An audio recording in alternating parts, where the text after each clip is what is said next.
Both Jason and I are single child, so we really wanted a big family ourselves. Skylar's Chinese name is Li Zitian, and when Skylar was born, I was like, maybe we should name her after something sweet and beautiful. So she's named after the tree in our backyard. Personally, what I noticed actually is a very specific moment where we were with other parents with kids, and as we're saying goodbye, other kids were doing this like waving motion, and I noticed Skylar couldn't really do it. Like she was trying, but like just wasn't there. And I was like, huh, that's odd. She wasn't taking her first step around like 17, 18 months. Obviously worried and started reaching out to her family doctor and got referred to a pediatrician and started doing the investigation. Many blood works trying to figure out what was happening with Skylar. At BC Children's Hospital, we did MRI testing, and they find out there are some abnormal signals in her brain. The team at BC Children's discovered it is a biochemical related disease, and that just relates to DNA mutation.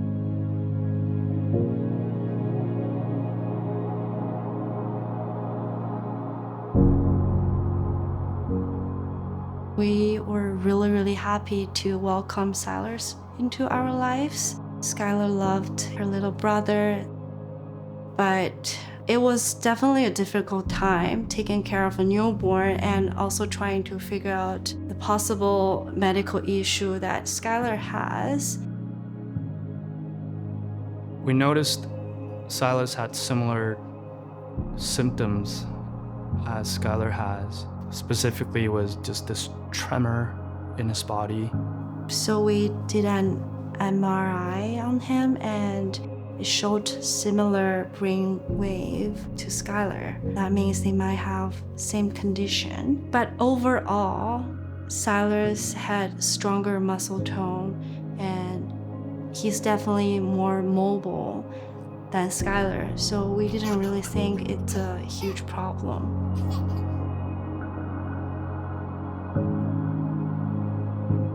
He was crying a lot. His breathing was fast.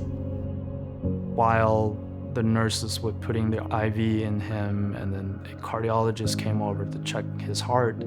He was crying, like screaming in my arms, and he just passed out with his eyes open. All of a sudden, he went into a cardiac arrest, and they were performing CPR. After that, they connected him onto a heart-lung machine. Sort of passed away soon after that. I was never expecting that we went to the hospital and I will come back by myself without Silas.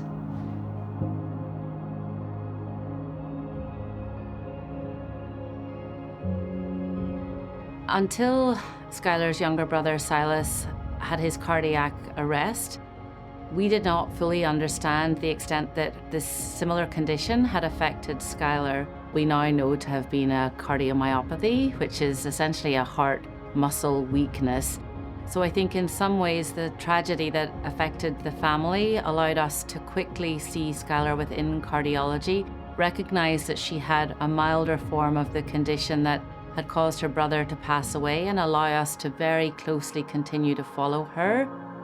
And we came to the conclusion that Silas was this little angel that visited this world and our family briefly to warn us about his bigger sister heart condition, because it actually went undiagnosed the first time around. It's now been 3.5 years since Silas passed away, and we're still in this journey. For patients like Skylar, she has a complex underlying condition that we don't have a unifying diagnosis that really explains everything that's going on with her, and that's very challenging for both her and her family to live with. What we're dealing with is so rare that we still don't have an answer. And to all of you who support BC Children's Hospital, your role allows me to be able to continue to keep up to date and be innovative in terms of the investigations that we do for our patients so that we can better understand their condition. As a parent, you sacrifice a lot of your needs to meet their needs for sure. But when she smiles, look at you, it's just everything worth it.